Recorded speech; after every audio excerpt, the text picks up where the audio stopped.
Kdo so največji dolžniki davčni in carinski upravi?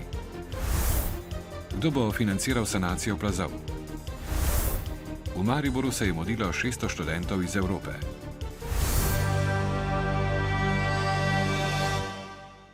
Pozdravljeni. Davčni neplačniki, ki državi skupaj dolgujejo skoraj 930 milijonov evrov, so razkriti. Davčna in carinska uprava sta na spletnih straneh objavili seznam podjetij in posameznikov, ki že več kot 3 mesece dolgujejo več kot 5000 evrov. Seznam je obsežen, na njem je 16 000 podjetij in fizičnih oseb. Namen javne objave seznama davčnih neplačnikov je predvsem krepitev davčne kulture in izboljšanje plačilne discipline, pojasnjujejo v Davčnem uradu Maribor. Poslovni subjekti v marsikaterih primerih niso sledili temu načelu ali pa temu cilju. Tudi naši številni ukrepi davčne izvršbe, torej blokade računov, rubljenje premoženja, v marsikaterih primerih niso bili učinkoviti iz preprostega razloga, ker imajo mnogi poslovni subjekti račune v tujini, premično premoženje pa imajo torej, ali na leasing ali napisano na druge osebe. A v zbornici računovodskih servisov dvomijo, da bodo neplačniki dolgove poravnali samo zaradi javne objave. Hiter pregled čez ta seznam nam pove, da je večina teh dolžnikov ali v stečaju, da so recimo v gradbeni dejavnosti ali da so to zgodbe, ki so pač prešle iz privatizacije raznih podjetij. Se pravi, da je zelo malo možnosti, da bi davčna uprava lahko izvršila oziroma dobila poplačane tele davke. Mislim, da je dobro, zato ker naj se ve, ne? Naj vejo vsi. Jaz mislim, da bi morali tisti, ki so dolžni državi, to takšne stvari treba javno objaviti obvezno. A menite, da bodo potem plačali? Nekateri ja, večina pa ne. Ne se ve, ne? Brez besed sem, no. Zdaj, da bi bil jaz med njimi, pa da me še objavijo, vse me ne bi bilo sram. Glede na to, koliko je dolžnikov, vse je povezano, en z drugim, ne. V Mariboru je davčnih neplačnikov kar 2287, državi dolgujejo skupno kar 137 milijonov evrov. Med neplačniki je tudi medijsko podjetje Tele59. Mi smo definitivno med tistimi, ki se v celoti zavedamo in v celoti priznavamo dolg, ampak zagotovo smo pa tudi med tistimi, ki iz objektivnih razlogov tega dolga ne morejo poravnati. Tistim zavezancem, ki davka niso zmožni plačati zaradi objektivnih razlogov, na katere sami niso mogli vplivati, pa zakonodaja daje možnost odpisa oziroma obročnega plačevanja dolgov. Sanacija plazu, ki je pred mesecem dni prizadel 2 hiši v občini Duplek, se še vedno ni začela. Občina zanjo nima denarja in čaka na državna sredstva. Prizadeti družini sta tako odvisni predvsem od pomoči sosedov in prijateljev. Prejšnjega meseca Somerjevi še dolgo ne bodo pozabili. Plaz jim je odnesel del hiše. Na mestu, kjer je bila nekoč kuhinja, so danes ruševine. Ker če bo v jesen prišlo deževje, bo to začelo spet intenzivno drseti, bomo čez zimo ostali brez tega še, kar še imamo. Geologi so ugotovili, da se plaz razteza na kar 230 kvadratnih metrih površine. Sanacija naj bi stala med 300 in 400 tisoč evrov. Občina nima za to namen dobenih sredstev, za ta namen imajo sredstva v državi in država bi morala za to poskrbeti. Zapleta pa se tudi pri sanaciji plazu v Ritoznoju. V začetku marca so se v hiši mlade 3-članske družine pojavile takšne razpoke. Občina je pri obnovi primaknila 27 tisoč evrov, a treba bo sanirati izvor plazu, ki je na tem zemljišču v lasti zemljiškega sklada. Sklad bo uredil površinsko odvodnjavanje meteorne vode, s tem, da mora ves postopek speljati v skladu z zakonom o javnem naročanju. Tako da postopek bo še določen čas trajal. Mi smo na njih naslovili zahtevo, pričakujemo vse od njih pač so financirane, zdaj nekaj kontakte smo že imeli, no zdaj smo pa zahtevali vse konkretno, tudi direktno sestanek, vendar še v tem trenutku nimamo nobene povratne informacije. Celovita sanacija naj bi po nekaterih ocenah znašala 45 tisoč evrov. Na skladu kmetijskih zemljišč in gozdov imajo letos za sanacije plazov na razpolago 250 tisoč evrov, kar je po njihovem občutno premalo. Zato bodo reševali le najnujnejše primere. Nacionalni veterinarski inštitut v Ljubljani je danes začel analizirati vzorec salame goveji kulen iz mesno-predelovalnega podjetja Košaki. Določili naj bi kontaminirano svinjino. Rezultati naj bi bili znani v 3 do 5 dneh, ovrgli ali potrdili pa naj bi sum na prisotnost svinjine v salami z oznako halal, ki muslimanom zagotavlja, da je izdelek v skladu z njihovim verskim izročilom in da ne vsebuje svinjine ter alkohola. V tovarni mesnih izdelkov so sicer obljubili, da bodo o rezultatih obvestili tudi javnost. Danes ponoči pa je zagorelo na strehi recepcije hotela Belvi na mariborskem Pohorju. Zgorelo je približno 250 kvadratnih metrov ostrešja, kritega z bitumnom. Pri gašenju požara je sodelovalo 34 gasilcev iz prostovoljnih gasilskih društev Pekre, Radvanje in Razvanje, ki so s hitro intervencijo preprečili, da ogenj ni prodoril v notranjost objekta. Na srečo je bil hotel v času požara prazen, gasilce pa je obvestila varnostna služba, potem ko so se sprožili dimni detektorji. Vzrok požara še ugotavljajo. Po zagotovilu vodstva bo hotel za goste odprt že ob koncu tega tedna. Največja poškodba je pravzaprav na strehi hotela. Saniramo sami že, kar se pač da, vsekakor bodo pa strokovnjaki povedali, kako in kaj dalje. Preiskovalci Nacionalnega preiskovalnega urada so kazensko ovadili 59-letnega nekdanjega direktorja gospodarske družbe z območja Maribora. Osumljeni naj bi bil v letu 2011 zlorabil svoj položaj s tem, da je sklenil in podpisal za gospodarsko družbo škodljivo prodajno pogodbo. S to pogodbo je kupil poslovno stavbo s pripadajočim zemljiščem za 750 tisoč evrov, čeprav je vedel, da je pogodbeno dogovorjena vrednost nepremičnine bistveno višja od dejanske tržne vrednosti. Za takšno kaznivo dejanje je določena kazen zapora od 1 do 8 let. Cene komunalnih storitev pa naj bi v Mariboru do konca letošnjega junija ostale nespremenjene. Tak dogovor so direktorji javnih podjetij sklenili z mariborskim županom dr. Andrejem Fištrovcem. Dogovor morajo potrditi še mestni svetniki, o podaljšanju moratorija cen komunalnih storitev naj bi odločali predvidoma maja. Poleg davčnih zavezancev, ki več kot 90 dni zamujajo s plačilom najmanj 5000 evrov dajatev, je davčna uprava danes razkrila tudi imena zavezancev, ki zamujajo s poravnavo prispevkov za plače. Gre za skoraj 5000 podjetij. Minister za notranje zadeve in javno upravo Gregor Virant je na današnjem nadaljevanju pogajanj s sindikatom javnega sektorja predstavil ukrepe, s katerimi bi znižali plačno maso skladno z letošnjim proračunom. Vlada vztraja, da je izhodišče za pogajanje sprejeti proračun, ki maso za plače glede na lansko realizacijo znižuje predvidoma za 6,4% oziroma 288 milijonov evrov. A ker je del znižanja že dosežen z ukrepi iz lani sprejetega varčevalnega zakona, se je treba dogovoriti še, kako prihraniti še preostalih 158 milijonov evrov. Vlada se želi o ukrepih dogovoriti do 10. maja. Minister za javno upravo Gregor Virant je davčno upravo pozval, naj napako v informativnih izračunih dohodnine za lani, v katerih pri 8306 zavezancih niso pravilno upoštevana starševska nadomestila, popravi z izdajo novih pravilnih izračunov. To, da bi morali zavezanci sami vložiti ugovor, kot je zahteval DURS, se mu zdi nesprejemljivo. Davčni zavezanci bodo tako prejeli ali nove informativne izračune ali predizpolnjen ugovor, ki ga bodo po pregledu poslali nazaj na DURS v predplačani kuverti. Vlada je na današnji dopisni seji zvišala trošarine za naftne derivate, kljub temu pa se bodo njihove cene v torek znižale.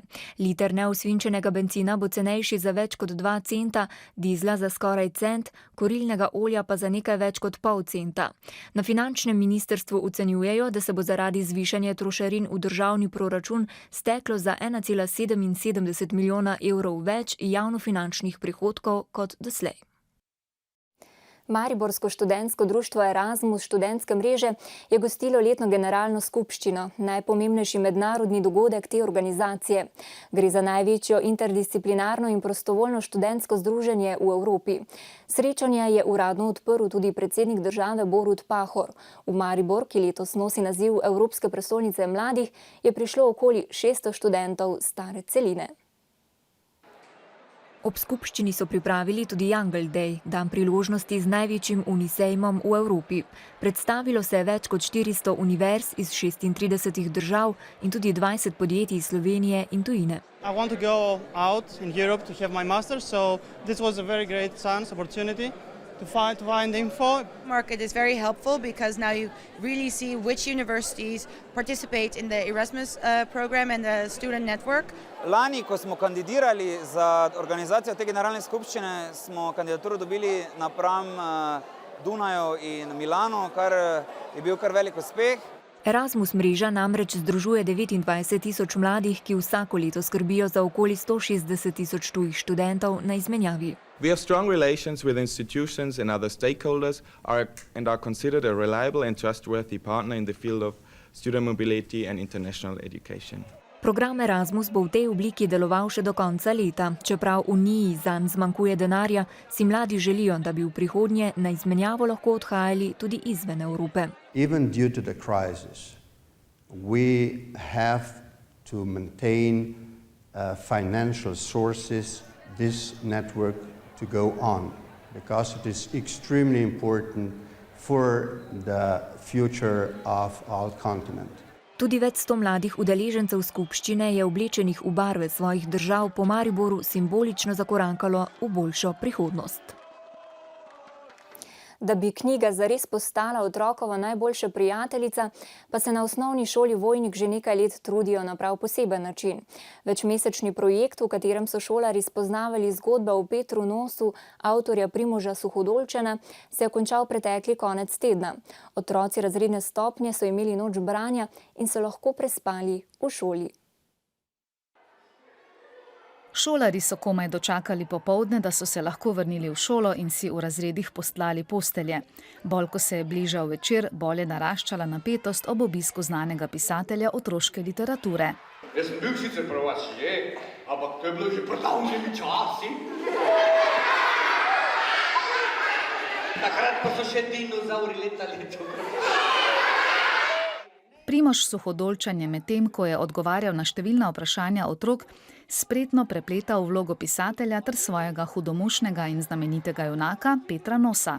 To je moje veliko veselje, da sem lahko med mladimi bralci, da v tistem, kako bi rekel po domače, v naravnem okolju in tu se počutim res kot doma in takih srečanj sem izredno vesel. Jaz knjige delam za bralce, poleg tega pa je tudi zelo pomembno, da se tudi sam pri tem zabavam. Smešne pa zanimive. Do zdaj sem jih že prebrala 7, moram pa še 3. Fajn mi dela zamisli, kako bi kaj naredila pri likovni recimo. Ker knjigo vedno bolj izpodrivajo drugi mediji, so se na Vojniški šoli odločili z nočjo branja nagraditi najbolj pridne bralce. Kar 130 jih je bilo letos na razredni stopnji. Najprej so morali prebrati več knjig o Petru Nosu. Zelo radi so si jih izposojali in pridno brali. Seveda so tu sodelovali tudi vse razredničarke, ker so spremljale njihovo obnovo in pripovedovane zgodbice. Nato so dobili učni list, na katerega so zapisali par misli, vprašanj, utrinkov in se z njega naučili tudi pesmico o Petru Nosu. Poleg branja, pripovedovanja pravljic in igranja so se otroci zvečer zabavali tudi v ustvarjalnih delavnicah. Po prespani noči v šoli pa so domov ponesli obilo spodbud k bralni kulturi. Gledališka šola mariborske prve gimnazije pa je letošnje leto začela s premiero lutkovne predstave v spominu Umor. Kmalu pa so na oder postavili že novo predstavo. Ta se naslanja na dramsko besedilo Psiha izpod peresa mojstra francoske klasicistične komediografije Moliera. Besedilo je zelo prilagojeno sedanjemu času.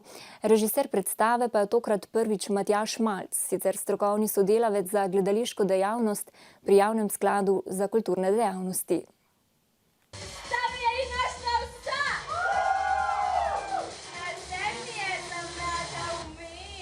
Psiha je lepotica, ki meša glave moškim. Vsi se ji klanjajo in jo častijo kot boginjo. Moje predstave niso povsem skladale s predstavami našega režiserja in potem, smo iskali neke kompromise, da recimo ni vedno tako naivna, ampak recimo s kraljem, da je mogoče malo bolj stroga in da še vedno mu pove, kar si misli. Zaradi svoje lepote pa si psiha ne nakoplje le sovraštva svojih starejših sester Aglore in Sidipe. Čaščenje zemeljskega bitja na način, ki pritiče bogovam, namreč neznansko razsrdi tudi Venero, boginjo lepote in ljubezni. Skuje maščevanje za dosego cilja želi izrabiti svojega sina Amorja, a načrt se ponesreči. Vem bila pač to velika želja odigrati Venero, sem si pač njo izbrala, ker mi je predstavljala izziv. V bistvu pa so me najbolj omejevale pri vlogi, mi je bil največji izziv čevlji, ker so pač zelo visoki, tako da sem bila gibalno zelo omejena pri tem, kar sem lahko delala in kaj ne, pomaga na nekem tem fizisu same Venere. Sprva sem nekoliko kolebal, ker je dokaj pač oddaljeno to od našega sveta, kakorkoli to so bogovi in pa sploh bog ljubezni, ne vem, to so zelo različne predstave o tem in o Amorju samem. Mogoče bi ga najlažje primerjal z najstnikom oziroma postnajstnikom, kateri je ravno v tej dobi odraščanja in se zoperstavi pač svojim staršem. Molièrov gledališčniki 3. in 4. letnika gledališke šole, ki smo jih po večini že lahko videli tudi v predstavi Sen kresne noči izpred 2 let, dajo nove razsežnosti. Nastajanje te predstave pa je bil samosvoj izziv tudi zato, ker so tokrat prvič delali pod režiserjevo taktirko in sicer z režiserjem Matjažem Šmalcem.